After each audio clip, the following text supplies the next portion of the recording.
Hello नमस्कार, स्वागत है आप सभी को आज के इस क्लास में। आज हम लोग पढ़ेंगे सीटेट जनवरी 2021 में जो आपका प्रश्न पूछा गया था पर्यावरण अध्ययन ईवीएस से, उस प्रश्न को पढ़ेंगे। ठीक है, यदि आप सीटेट एग्जाम की तैयारी करते हैं तो सिर्फ प्रीवियस ईयर क्वेश्चन को पढ़िए, आपकी एग्जाम की तैयारी बहुत ही अच्छी हो जाएगी, क्योंकि प्रीवियस ईयर क्वेश्चन के आधार पर ही आपके क्वेश्चन पूछा जाता है। ठीक है, वर्ष 2011 से लेकर के 2024 तक अभी तक सीटेट के एग्जाम में जितने भी प्रश्न पूछा गया है ना, सिर्फ उतना प्रश्न को पढ़ लेते हैं, यानी कहने का मतलब कि सिर्फ प्रीवियस ईयर क्वेश्चन को पढ़ लेते हैं ना, तो आप एग्जाम पास कर जाएंगे। ठीक है, क्योंकि परीक्षा में जो प्रश्न पूछा जाता है प्रीवियस ईयर के क्वेश्चन के आधार पर ही आपका प्रश्न पूछा जाता है। ठीक है, जो भी आपको नए प्रश्न देखने को मिलेगा आपके सीटेट के एग्जाम में, वो सभी प्रश्न जो होता है ना प्रीवियस ईयर क्वेश्चन के बेस पर ही आपको पूछा जाता है। ठीक है, प्रश्न वही होती है, सिर्फ देखने पूछने का जो भाषा होती है उसको बदल दिया जाता है, लेकिन सारा प्रश्न जो है ना उसे मिलता जुलता आपसे पूछा जाता है। ठीक है, तो वर्ष 2011 से लेकर के 2024 तक सीटेट के एग्जाम में जितने भी प्रश्न पूछा गया है,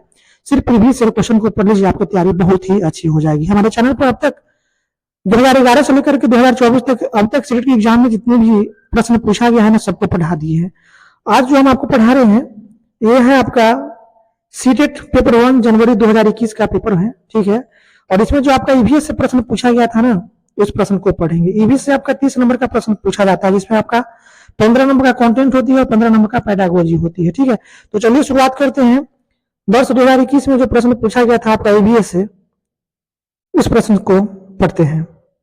देखिए, पहला प्रश्न आपके सामने दिया हुआ है। प्रश्न कहता है ईवीएस में मानचित्रण कौशल। तो देखिए, ईवीएस में मानचित्रण कौशल जो होता है यह किस तरह से होती है। तो देखिए, ईवीएस में जो मानचित्रण कौशल होती है यह पूर्वानुमान और गणना के कौशल को विकसित करता है। ठीक है, ईवीएस में मानचित्रण कौशल जो है ना, यह क्या करता है, तो पूर्वानुमान और गणना के कौशल को विकसित करता है। ठीक है, मानचित्र में क्या करते हैं, किसी जगह को पूर्वानुमान लगा करके पता करते हैं। ठीक है, तो यह क्या करता है, पूर्वानुमान और गणना के कौशल को विकसित करता है। ठीक है, तो ऑप्शन क्या होगा, ऑप्शन आपका फोर्थ राइट आंसर हो जाएगा।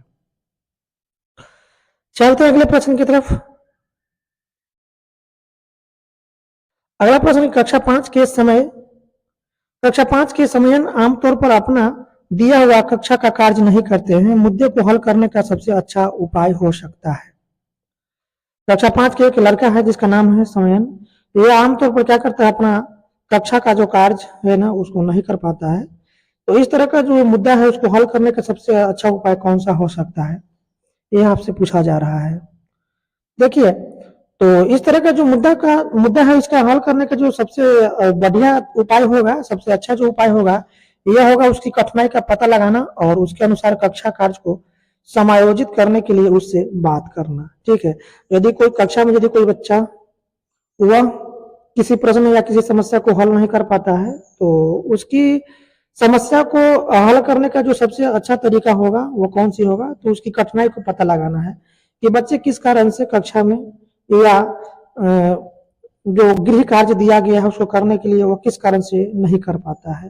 तो उसकी सबसे जो बेहतर तरीका है, उसकी उपाय यानी उसके मुद्दे को हल करने का सबसे जो बेहतर तरीका है, यह है उस बच्चे की कठिनाई के बारे में पता लगाना कि बच्चे किस कारण से वो कार्य नहीं कर पा रहा है। ठीक है, तो उसकी कठिनाई को पता लगाना और उसके अनुसार कक्षा कार्य को समायोजित करने के लिए उससे बात करना। ठीक है, तो ऑप्शन क्या होगा, ऑप्शन आपका थर्ड राइट आंसर हो जाएगा। चलते हैं अगले प्रश्न की तरफ। प्रश्न नंबर 63 है आपके सामने। प्रश्न कहता है कि मुस्कान ने परिवहन में डीजल वाहनों का उपयोग निषिद्ध होना चाहिए। मुस्कान ने परिवहन में डीजल वाहनों का उपयोग निषिद्ध होना चाहिए विषय पर एक वाद विवाद का आयोजन किया। मुस्कान के द्वारा इस विषय पर कक्षा में वाद विवाद के आयोजन का क्या उद्देश्य है। मुस्कान है, ठीक है, मुस्कान एक लड़की है, उन्होंने परिवहन पर चर्चा किया और चर्चा के दौरान उन्होंने डीजल वाहनों पर क्या है, निषिद्ध होना चाहिए, डीजल वाहनों पर रोक होना चाहिए, इस पर क्या किया, इस विषय पर वह वार्तालाप किया, बातचीत किया। तो इस तरह का जो वाद विवाद का आयोजन जो करने का उद्देश्य क्या है, इसका उद्देश्य क्या है, तो इसका उद्देश्य वह पूरी तरह से परिवहन में डीजल वाहनों पर प्रतिबंध लगाने की आवश्यकताओं पर छात्रों को संवेदनशील बनाना चाहती है। ठीक है। इस तरह का जो वाद विवाद वह कर रही है, तो इस तरह का वाद विवाद करने का उद्देश्य है कि पूरी तरह से जो परिवहन का जो गाड़ी है, जो डीजल वाले गाड़ी होते हैं, जो डीजल वाले जो परिवहन होते हैं, उस वाहनों पर पूर्ण प्रतिबंध लगाने के लिए आवश्यकताओं पर जो है छात्रों से संबंधशील छात्रों को संवेदनशील बनाना चाहती है। ठीक है, तो ऑप्शन आपका क्या होगा? ऑप्शन आपका थर्ड राइट आंसर हो जाएगा। वह पूरी तरह से परिवहन में डीजल वाहनों पर प्रतिबंध लगाने की आवश्यकताओं पर छात्रों को संवेदनशील बनाना चाहती है, क्योंकि डीजल वाली जो वाहन होती है ना, उससे जो धुएं निकलती है वह पर्यावरण को दूषित करता है, वायु को दूषित करता है। तो इस तरह का जो वाद विवाद जो कक्षा में जो किया गया है परिवहन पर, तो इसका करने का उद्देश्य क्या है? तो इसका करने का उद्देश्य है कि जो परिवहन, जो डीजल वाले जो परिवहन होते हैं उस पर प्रतिबंध लगाना, और इसके बारे में बच्चों को बताना कि डीजल वाले वाहन से कौन कौन सी पर्यावरण को नुकसान होती है, इसके बारे में बच्चों को संवेदनशील बनाना। ठीक है, इसका यही उद्देश्य है। तो ऑप्शन आपका क्या होगा? ऑप्शन आपका थर्ड राइट आंसर हो जाएगा। चलते हैं अगले प्रश्न की तरफ। अगला प्रश्न ये रहा आपके सामने।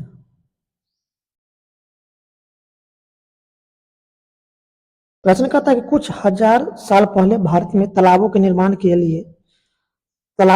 के अल्बर्नी के अवलोकन के आधार पर कक्षा 5 की ईवीएस पाठ्य पुस्तक में एक अनुच्छेद है। इस अनुच्छेद को शामिल करने का क्या उद्देश्य होगा? यानी आज से 1000 साल पहले भारत में कौन आया था? अल्बर्नी आया था। ठीक है, तो इसकी चर्चा आपको कक्षा 5 की जो ईवीएस किताब है ना, उसमें इसका चर्चा किया गया है। तो इसकी चर्चा जो है ना, क्यों किया गया है, यानी इसकी जो क्या बोलते हैं अल्बर्नी की चर्चा क्यों किया गया है एनसीईआरटी कक्षा 5 की ईवीएस में, करने का उद्देश्य क्या है? तो इसका उद्देश्य क्या है बताइए? तो इसका उद्देश्य है, यह शिक्षार्थियों को इसका उद्देश्य क्या होना चाहिए? तो इसका उद्देश्य होना चाहिए, पहला यहाँ पर कथन है, यह इतिहास के स्रोतों की पहचान करने में शिक्षार्थियों की मदद करता है। यानी यह इतिहास के स्रोतों को पहचान करने में शिक्षार्थियों को मदद करता है कि आज से 1000 साल पहले जो ना भारत में अल्बर्नी आया था, उन्होंने भारत के तालाबों को वर्णन किया था। ठीक है, उसके बारे में बताया था कि भारत में किस तरह से तालाब बनाया जाता है, इस पर चर्चा किया था। तो इसका पहला कथन जो है ना, यह इतिहास के स्रोतों की पहचान करने में शिक्षार्थियों की क्या करता है? मदद करता है। पहला कथन सही है।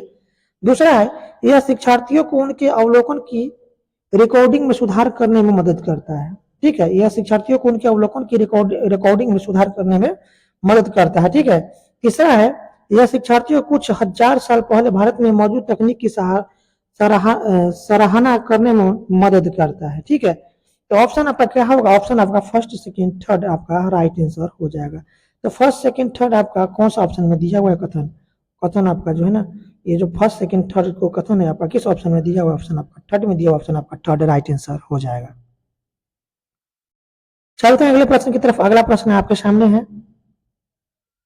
प्रश्न कहता है कि ईवीएस की एकीकृत प्रकृति सहायक है। तो ईवीएस की एकीकृत प्रकृति सहायक होता है, यह होता है आपका शिक्षार्थी केंद्रित उपागम का पालन करने और संकल्पनाओं की अधिक संख्या का परिचय देने में। ठीक है, ईवीएस की जो एकीकृत प्रकृति होती है, यह किस पर आधारित होती है?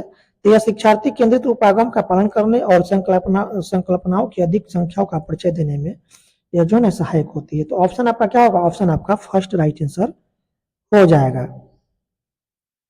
अगला प्रश्न आपके सामने है। प्रश्न निम्नलिखित में से क्या ईवीएस में आकलन का एक व्यापक संकेतक नहीं है? ईवीएस में आकलन का एक व्यापक संकेतक नहीं है, कौन सा? पहला यहाँ पर कथन है समानता के प्रति सरोकार, दूसरा ऑप्शन है अवधारणा का मानचित्रण, तीसरा है सहयोग और चौथा है न्याय के प्रति सरोकार। इन चारों में से कौन होगा ईवीएस में आकलन का एक व्यापक संकेत नहीं होगी? इन चारों में से कौन, बताइए राइट आंसर क्या होगा? देखिए, अवधारणा मानचित्रण जो है ना, यह ईवीएस में आकलन का एक व्यापक संकेतक नहीं है। तो ऑप्शन आपका क्या होगा? ऑप्शन आपका सेकंड राइट आंसर हो जाएगा। अगले प्रश्न की तरफ चलते हैं। अगला प्रश्न है, पर्यावरण अध्ययन में प्रश्न करने को एक रणनीति के रूप में उपयोग किया जाता है। पर्यावरण अध्ययन में प्रश्न करने को एक रणनीति के रूप में उपयोग किया जाता है। तो पहला कथन है नियमों के पालन को बढ़ावा देने के लिए, दूसरा कथन है कक्ष में जिज्ञासा को बढ़ाने के लिए, और तीसरा कथन है अनुशासन को बनाए रखने के लिए, और चौथा कथन है ध्यान खींचने के लिए। इन चारों में से कौन सा ऑप्शन सही होगा? बताइए इसका राइट आंसर क्या होगा। तो देखिए यहां पर जो इसका राइट आंसर होगा आपके प्रश्न के अनुसार कि पर्यावरण के अध्ययन में प्रश्न करने को एक रणनीतिक रूप में उपयोग किया जाता है, तो इसका करने का कारण क्या है? कक्षा कक्ष में जिज्ञासा को बढ़ाने के लिए। ठीक है, कक्षा कक्ष में जिज्ञासा को बढ़ाने के लिए पर्यावरण अध्ययन में प्रश्न करने को रणनीतिक रूप में प्रयोग किया जाता है। ठीक है, पर्यावरण अध्ययन में प्रश्न करने का जो रणनीति होती है, इसका उपयोग क्यों किया जाता है? तो कक्षा कक्ष में जिज्ञासा को बढ़ाने के लिए। चलते हैं अगले प्रश्न की तरफ।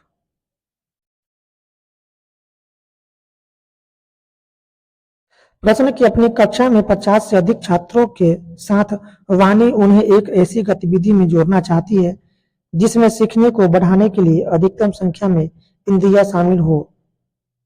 निम्न में से कौन सा क्रियाकलाप उपयुक्त कार्य के लिए ठीक होगा?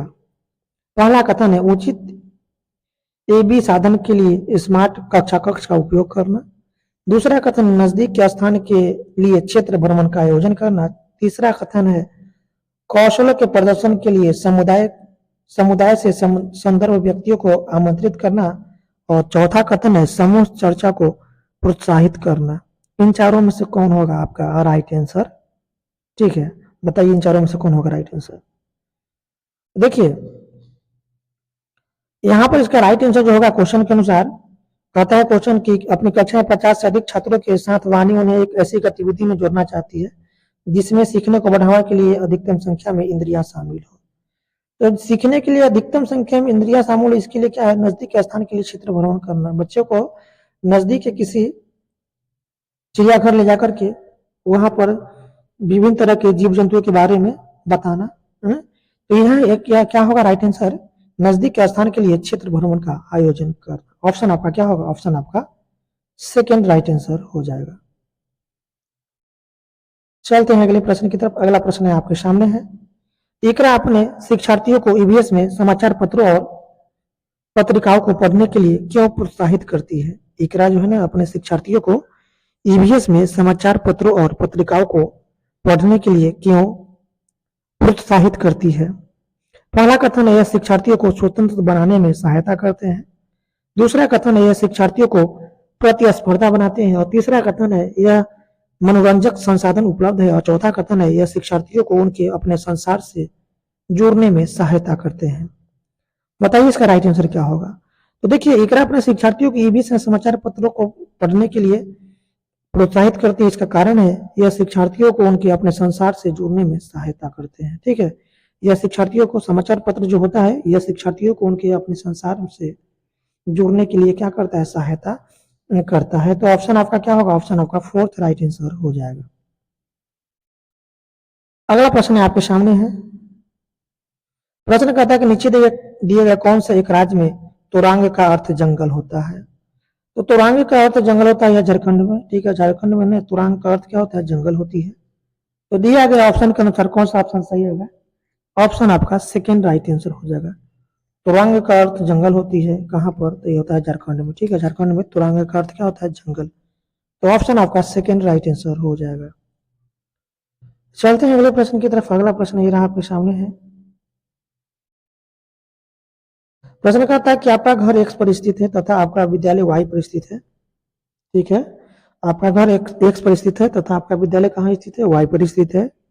यद्यपि आपका विद्यालय ठीक सामने है परंतु बीच में व्यस्त राजमार्ग होने के कारण आप सीधे नहीं जा सकते हैं। अतः पहले आप ठीक दक्षिण में 125 मीटर दूर जाते हैं, फिर ठीक पूर्व में 100 मीटर लंबा सुरंग पथ पार करते हैं और अंत में आप ठीक उत्तर में 125 मीटर दूरी पर वाई पर अपने विद्यालय पहुंचते हैं। वाई पर विद्यालय के सापेक्ष एक्स पर आपका घर कहाँ स्थित है? बताइए इसका राइट आंसर क्या होगा? तो जब इसको बनाइएगा ना तो इसका राइट आंसर आपको होगा 100 मीटर ठीक पूर्व। ठीक है, ऑप्शन क्या होगा? ऑप्शन आपका फोर्थ राइट आंसर होगा 100 मीटर ठीक पूर्व। ठीक है, चलते हैं अगले प्रश्न की तरफ। अगला प्रश्न है आपके सामने। प्रश्न कहता है कि आज हम मिर्ची के बिना भोजन की कल्पना भी नहीं कर सकते हैं, इसे व्यापारी हमारे देश में लाए थे। तो मिर्ची जो है ना हमारे देश में कहाँ से आया था? तो मिर्ची जो है ना हमारे देश में जो लाया गया था मिर्ची, या कहाँ के व्यापारी लाए थे हमारे देश में मिर्ची को? पहला कथन दिया हुआ है दक्षिण अमेरिका से, दूसरा है दक्षिणी अफ्रीका से, तीसरा है अफगानिस्तान से और चौथा है इंग्लैंड से। तो मिर्ची जो है ना हमारे देश में कहाँ से आया था? तो इसका राइट आंसर क्या होगा बताइए? तो मिर्ची जो है ना हमारे देश में दक्षिण अमेरिका के व्यापारियों द्वारा लाया गया था। तो ऑप्शन आपका क्या होगा? फर्स्ट राइट आंसर होगा दक्षिणी अमेरिका। चलते हैं अगले प्रश्न की तरफ। अगला प्रश्न आपके सामने है। प्रश्न कहता है कोई लड़का नागरकोइल से मरगांव जाने के लिए 4 जून 2020 को किसी रेलगाड़ी में सवार हुआ। तो यह रेलगाड़ी 10 साढ़े 10 बजे नागरकोइल से चली और 6 जून 2020 को 4:30 बजे मरगांव पहुंची। यदि इस समय अंतराल में रेलगाड़ी ने 1145 किलोमीटर दूरी तय की तो रेलगाड़ी की औसत चाल क्या थी? तो चाल बराबर क्या होता है? दूरी बटा समय होती है। ठीक है, तो जब आप इसको निकालिएगा तो इसका राइट आंसर होगा आपका 38.5 किलोमीटर प्रति एक घंटा। ठीक है, तो ऑप्शन आपका फोर्थ राइट आंसर हो जाएगा। चलते हैं अगले प्रश्न की तरफ। यहाँ पर यह कंटेंट से दिया गया प्रश्न है, नीचे दिया गया कौन सा कथन मधुमक्खियों और छत्तों के विषय में सही नहीं है? मधुमक्खियों और छत्तों के विषय में सही नहीं होगा कौन सा कथन, यहाँ आपसे पूछा जा रहा है। पहला कथन है छत्ते में बहुत सारे काम करने वाली मक्खियां होती है। छत्तों में बहुत सारे काम करने वाली मक्खियां होती है, जिसको मजदूर मक्खियां कहते हैं, श्रमिक मक्खियां कहती है। ये तो सही कथन है। कौन सा कथन सही नहीं होगा उसको बताना है। छत्ते में केवल कुछ नर मक्खियां होती है, छत्ते में कुछ नर मक्खियां नहीं होती, यही तो कथन आपका गलत है। ठीक है, तो ऑप्शन आपका क्या होगा? सेकेंड राइट आंसर हो जाएगा। ये कथन क्या है? गलत। छत्ते में केवल कुछ नर मक्खियां होती है, ये कथन क्या है? गलत है। तो दिया गया कथन के अनुसार कौन सा कथन गलत होगा? कथन आपका 2 गलत है। छत्ते में केवल कुछ नर मक्खियां होती है, ये कथन क्या है? गलत है। तो ऑप्शन अब क्या होगा? ऑप्शन आपका सेकेंड राइट आंसर हो जाएगा। चलते हैं अगले प्रश्न की तरफ। अगला प्रश्न है, हमारे देश का संविधान निम्नलिखित में से किसके नेतृत्व में बनाया गया था? हमारे देश का जो संविधान है ना, यह किसके द्वारा बनाया गया था, यह आपसे पूछा जा रहा है। तो हमारे देश का जो संविधान है ना, ये इसको बनाने वाले कौन थे? तो डॉक्टर भीमराव अंबेडकर जी। ठीक है, डॉक्टर भीमराव बाबा साहेब अंबेडकर थे हमारे देश के संविधान को बनाने वाले। ठीक है, संविधान के निर्माता कौन थे? डॉक्टर भीमराव बाबा साहेब अंबेडकर। तो ऑप्शन क्या होगा? ऑप्शन आपका फर्स्ट राइट आंसर हो जाएगा। चलते हैं अगले प्रश्न की तरफ। अगला प्रश्न है आपके सामने। प्रश्न कहता है कि पौधे के लिए किए जाने वाले नीचे दिए गए कार्यों पर विचार कीजिए। पहला कथन है पौधों को सहारा देना, दूसरा ह्यूमस प्रदान करना, तीसरा है भोजन संचित या भंडारण करना, और चौथा है जल और खनिजों को अवशोषित करना। इनमें से जड़ के कार्य कौन सा है? जड़ का, पौधों में जो जड़ होती है ना, उसका कौन सा कार्य होती है, ये आपसे पूछा जा रहा है। तो देखिए, जड़ का जो कार्य होता है पौधों को सहारा देती है, ये कार्य है। दूसरा है ह्यूमस प्रदान करना, नहीं, ह्यूमस प्रदान करना ये जड़ का काम नहीं है, तो कथन गलत है। भोजन संचित या भंडारण करना, हाँ, भोजन संचित और भंडारण करना, ये तो सही कथन है। चौथा है जल और खनिजों को अवशोषित करना। जल और खनिजों को अवशोषित कौन करता है? जल, जड़ करता है। तो ऑप्शन आपका फोर्थ भी सही है। तो 1, 2, 3 ये तीनों कथन आपका सही है, जो कि किस ऑप्शन में दिया हुआ है? ऑप्शन आपका सेकेंड में दिया हुआ है। यह क्या है? पौधे में जड़ का कार्य है। तो ऑप्शन आपका सेकेंड राइट आंसर हो जाएगा। चलते हैं अगले प्रश्न की तरफ। अगला प्रश्न ये रहा आपके सामने। प्रश्न कहता है कि निम्नलिखित में से कौन सा एक भारत का संघ शासित प्रदेश नहीं है? भारत का संघ शासित प्रदेश कौन सा नहीं है? चलिए ऑप्शन को देखते हैं, कौन सा ऑप्शन यहाँ पर दिया गया है। पहला यहाँ पर दिया गया है, पहला ऑप्शन है मणिपुर, चंडीगढ़, लद्दाख, जम्मू और कश्मीर। इन चारों में से कौन भारत का संघ शासित प्रदेश नहीं होगा? बताइए इसका राइट आंसर क्या होगा? तो देखिए, मणिपुर जो है ना, ये भारत का संघ शासित प्रदेश नहीं है, जबकि चंडीगढ़, लद्दाख, जम्मू कश्मीर भारत का संघ शासित प्रदेश है। लेकिन मणिपुर जो है ना भारत का संघ शासित प्रदेश नहीं है। तो ऑप्शन आपका फर्स्ट राइट आंसर हो जाएगा। चलते हैं अगले प्रश्न की तरफ। अगला प्रश्न है, निम्नलिखित में से कौन से कच्चे तेल के उत्पादक है?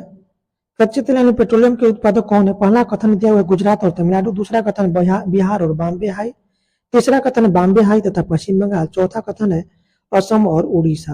अब बताइए इन चारों में से कौन जो है ना कच्चे तेल का उत्पादक है? इन चारों में से कौन सा राज्य जो है ना कच्चे तेल का उत्पादक है? बताइए इसका क्या होगा? तो देखिए गुजरात और तमिलनाडु जो है ना ये कच्चे तेल के उत्पादक यानी पेट्रोलियम के उत्पादक है। तो ऑप्शन आपका फर्स्ट राइट आंसर हो जाएगा गुजरात और तमिलनाडु।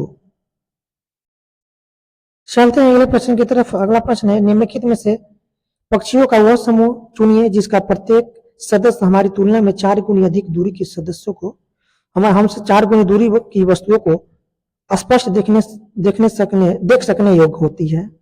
और उन पक्षियों का नाम बताना है जिसकी जो जो देखने की जो क्षमता होती है वो हमारी तुलना में 4 गुनी ज्यादा होती है। पहला कथन दिया हुआ है कौवा चील बुलबुल, दूसरा है बाज चील गिद्ध, तीसरा है फाख्ता कौवा मोर और चौथा है बाज कबूतर तोता। इन चारों में से कौन सा ऐसा पक्षी है, इन चारों में जो कथन दिया है उन चारों में से कौन ऐसा पक्षी है जो हमसे 4 गुना अधिक दूरी की वस्तुओं को स्पष्ट देख सकता है या देखने की उसमें क्षमता होती है। एक देखिए बाज चील गिद्ध ये 3 जो पक्षी होती है ना ये हमसे 4 गुना अधिक दूरी से किसी वस्तु को स्पष्ट देख सकता है। ठीक है, तो ऑप्शन जो है ना दिया गया ऑप्शन में आपका कौन सा ऑप्शन सही होगा? ऑप्शन आपका सेकंड राइट आंसर हो जाएगा बाज चील गिद्ध। बाज चील गिद्ध ये जो आपको पक्षी है ना ये हमसे 4 गुना अधिक दूरी से किसी वस्तु को स्पष्ट देख सकता है। तो ऑप्शन आपका सेकंड राइट आंसर हो जाएगा। अगला है क्वेश्चन आपके सामने दिया हुआ, ये सब आपका कंटेंट का क्वेश्चन दिया हुआ है जो कि आपका एनसीईआरटी ईवीएस में आपको देखने को मिलेगा। पोचमपल्ली भारत के दक्षिणी राज्य का एक कस्बा है जो सुंदरता से डिजाइन की गई चमकदार रंगों की पोचमपल्ली साड़ियों और विशेष प्रकार की बुनाई जिसे भी पोचमपल्ली ही कहते हैं के लिए प्रसिद्ध है। यह कस्बा अब किस राज्य का भाग है? देखिए पोचमपल्ली जो है पोचमपल्ली जिला है जो कि ये कोई जो जिला है आपको भारत के किस राज्य का ये जिला है बताइए? तो यह जो आपका राइट आंसर क्या होगा बताइए? तो तेलंगाना राज्य का जो एक पोचमपल्ली जिला है वहां पर बुनकर लोग रहते हैं, वहां पर पोचमपल्ली नाम की साड़ी को बनाते हैं जिसे क्या कहते हैं पोचमपल्ली ही कहते हैं। तो यह जो प्रसिद्ध कस्बा यह जो प्रसिद्ध गांव है ये आपका कहाँ पड़ता है? तो यह पड़ता है आपका तेलंगाना राज्य में। ठीक है, पोचमपल्ली भारत के दक्षिणी राज्य का एक कस्बा है जो कि भारत के किस राज्य का है हिस्सा है यह? तो ये आपका तेलंगाना का है। ऑप्शन आपका फर्स्ट राइट आंसर होगा तेलंगाना। चलते हैं अगले प्रश्न की तरफ। अगला प्रश्न है आपके सामने दिया हुआ, प्रश्न कहता है कि निम्नलिखित में से खाद्य पदार्थों के उस समूह को चुनिए जिसके प्रत्येक सदस्य में लौह तत्व प्रचुर मात्रा में होता है। पहला आंवला बंद गोभी टमाटर, दूसरा कथन है बंद गोभी आंवला पालक, तीसरा है गुड़ आंवला टमाटर और चौथा है आंवला पालक गुड़। इनमें से कौन सा जो है ना खाद्य पदार्थों में सबसे ज्यादा लौह तत्व प्राप्त प्रचुर मात्रा में मिलती है? बताइए राइट आंसर क्या होगा? तो देखिए आंवला पालक गुड़ में सबसे ज्यादा आपको लौह तत्व प्रचुर मात्रा में क्या होती है उपलब्ध होती है। आंवला पालक गुड़ में सबसे ज्यादा आपको लौह तत्व प्राप्त होती है। तो ऑप्शन आपका क्या होगा? ऑप्शन आपका फोर्थ राइट आंसर होगा आंवला पालक गुड़। इनमें सबसे ज्यादा आपको आयरन मिलती है। ठीक है, चलते हैं अगले प्रश्न की तरफ। अगला प्रश्न है कि निम्नलिखित में से किसी मटर के पौधों के साथ प्रयोग किए और यह पाया कि मटर के पौधों में कुछ ऐसे लक्षण होते हैं जो जोड़ियों में पाए जाते हैं जैसे चिकने या खुरेदार, लंबे या बौने, पीले या हरे आदि। यानी मटर के पौधे पर कौन प्रयोग किया था आपको मालूम है? ग्रेगर जॉन मंडल जो थे ना ये मटर के पौधे पर प्रयोग किया था और मटर के पौधे पर प्रयोग करके यह बताया था कि सभी पौधे जो है ना एक समान के नहीं होते। ठीक है, तो ये मटर के पौधे पर कौन प्रयोग किया था? किया था आपका ग्रेगर जॉन मेंडल ने किया था। ग्रेगर जॉन मेंडल ने किया था। ठीक है, तो इन्होंने प्रयोग करके क्या बताया था? इन्होंने प्रयोग करके बताया था कि कुछ पौधे का जो होते हैं ना बीज खुरेदारे, लंबे या बौने, पीले या हरे आदि होते हैं। ठीक है, तो ये किसने प्रयोग किया था पौधे पर? मटर के पौधे पर तो किया था ग्रेगर जॉन मेंडल ने किया था। तो ऑप्शन आपका फोर्थ राइट आंसर हो जाएगा।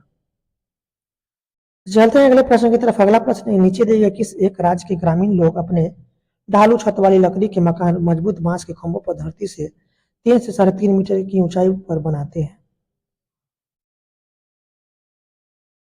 पहला कथन है असम, दूसरा है उड़ीसा, तीसरा राजस्थान और चौथा है लद्दाख। बताइए इसमें से कौन सा राइट आंसर होगा?